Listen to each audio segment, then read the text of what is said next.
this is my review of Season 2 of LEGO Ninjago Dragons Rising. I will talk about both of the parts, what it does well, what it doesn't do well, so let's get into it. Kai's character in Season 2 Part 1 is really good. You really see the maturity he has gotten in the character and the growth he has had. He also has one of the best character journeys throughout the season, with his parental role for Wildfire, giving her great care and making sure she is not harmed and being there to protect her when she needs it. The creators have really taken their time between growing and strengthening this relationship between Kai and Nia, as that has been neglected in recent seasons. The flashback sequence towards him unlocking the Rising Dragon technique is also incredible. It actually highlights the growth he has had throughout the whole show and really shows how he is a focal point of the show now. Cinder has also been a highlight of this season in my opinion. The way they have grown him and made him his own character, yet keeping an element of the past Elemental Master, has been really good, and it's shown how they can actually add towards the lore of the past shows. He also works really well with the villain cast this season, which is Raz and Jordana.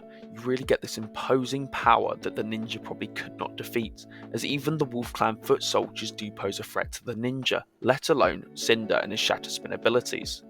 The relationship between Raz and Jordana is also done really well.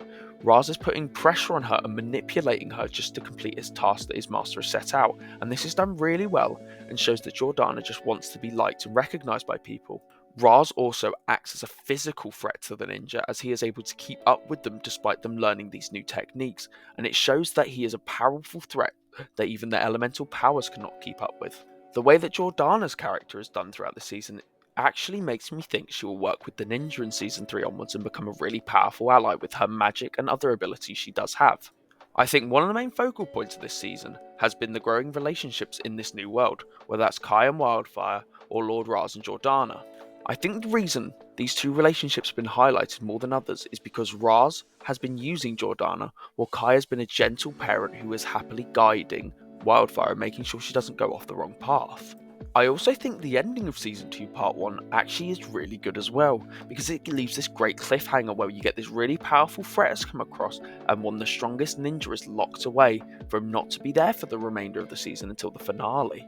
Episode 10 of Season 2 Rising Dragon actually acts more of a season finale in my opinion than a half season finale, because the Tournament of Sources and the first half of Season 2 actually act as two different closed off stories in my opinion, which Raz wins in the first one and the second one will set up the future of Ninjago. And finally, the last thing I really liked from this season was the training arc that we see the ninja go on to unlock the Rising Dragon technique.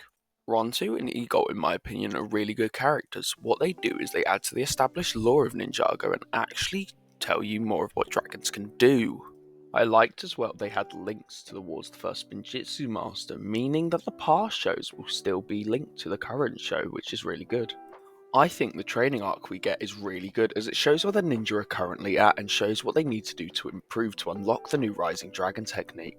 And I do think, however, it does drag on a bit long with the Sora arc and how she can't use Spinjitzu right now, even though her character has come a long way since Season 1.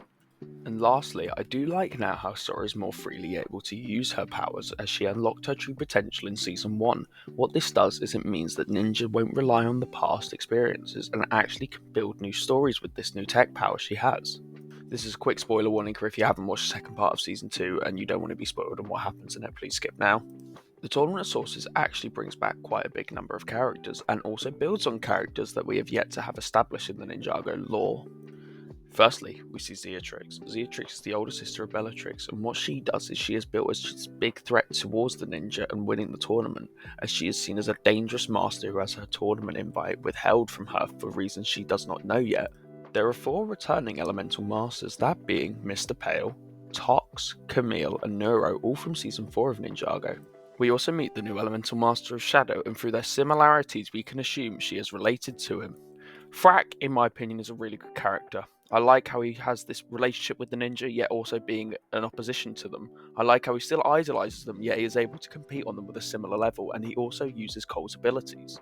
Raz is written really well in this season, in my opinion, overall, especially in Season 2. I like how he is seen as this manipulator and how he is using the Forbidden Five to get his true goals, but however, we see that downfall in the finale and how he has to work together with the ninja to defeat him as they have gone against his ways. I really like how Noct and the rest of the Forbidden Five was built up in this season, especially from their backstory story. However, they are built as this coming storm that none the ninja can defeat. And I really like how when Kai was in the Nether Realm, he was trying to avoid them, just also showing how their power could even be felt in this realm to him, and how he was scared of them. And finally, I also like the reveal that Sensei Wu created the merge and how Raz uses this to manipulate Aaron to get him on side.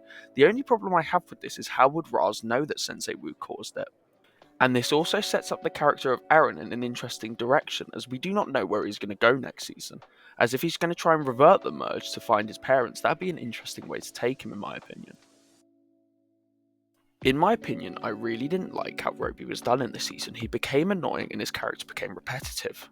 I also didn't like the relationship between Wildfire and Roby, as I saw it as a needless link and parallel towards Skylar and Kai's relationship, which we are yet to see in Dragon's Rising. I also didn't like the fact this relationship was used to take away development from Wildfire and stop her mourning the loss of Kai, as it kind of felt as a way they could disregard it and then try and make her forget about it. Bleck's character also became annoying and repetitive, as you knew he was going to be a twist villain, and it was written quite poorly in my opinion, as it was quite obvious it was going to happen. I also felt as if the transition between part 1 and part 2 kind of neglected the fact that Kai had sacrificed himself, and we didn't see much of the ninja mourning the loss of him. This creates a big problem because we have seen similar situations in the past in Ninjago, and the ninja have actively mourned that loss. However, when it happened to Kai, they kind of skipped over it and moved on to the next plot line. This creates a big problem for me, as it felt like no one was given the right time for the character. And finally, in my opinion, the most disappointing thing was Evil J. I feel as if this character had huge potential and they kind of disregarded it, from the fact that Nia beat him in the first round. This failed to build up Jet as an antagonist, as it showed that him at his full power was unable to defeat Nia, who was conflicted about her feelings for him at that moment. And the fact they had him lose in the first round as well kind of devalued the fact that he was evil, if anything, as it didn't allow him to have that build up to eventually face one of the ninja where they were both stronger and make that more emotional fight. What they should have done is they should have had Lloyd or one of the other ninja face him at the later stages of the tournament, because what this would have done is it would have built him up as this antagonizing threat to the ninja, as he also would have had accompanying other elemental powers, and it would have made him this greater threat to whichever ninja he would have faced. And what this did is it left us with the big question of where's Jay's character going to go after this, because he won't be away from the ninja for much longer, but how are they going to be able to retain his memories and goodness from the fact he used Shatter Spin? This could be a good plotline to explore in Season 3 onwards. However, I do feel like they'll fail with it, as they did have the perfect handling of Evil Jay, and yet they did fail it in my opinion. My final thoughts of the season, one thing I think they do really well is they nail the characterization for the characters and how they have matured throughout the season, and especially within this new world. The characters that go on the most development in the season, in my opinion, are Aaron, Sora, and Kai. I think the journeys these characters go on to mature and grow are exceptional, especially Kai's, as he has to deal with this new environment of the nether space. We really see how he has matured, especially from season 1. I think these 3 characters really elevate the season, as it really shows you there are many dimensions they take these characters in, especially in this new world. I really like the idea of Dragon's Rising and how they have been able to revamp the Ninjago series, as I feel like it was getting stale when it was getting to around to Seabound and Crystallized time, was there was not many stories they could do within the realm. I do think the one thing they'll struggle with in the season though is if they do decide to do what they did with Evil Jay again, as they rushed it and he wasn't done really well. If they do that with Aaron, I feel like it has a high chance of ruining that whole character overall, as Aaron is a clean slate that they have not seen before, so it really has the chance to become this character of their own which they can grow into any way they want. However, if he falls into the same traps they did with Evil Jay, then it could cause this problem that ruins the character overall.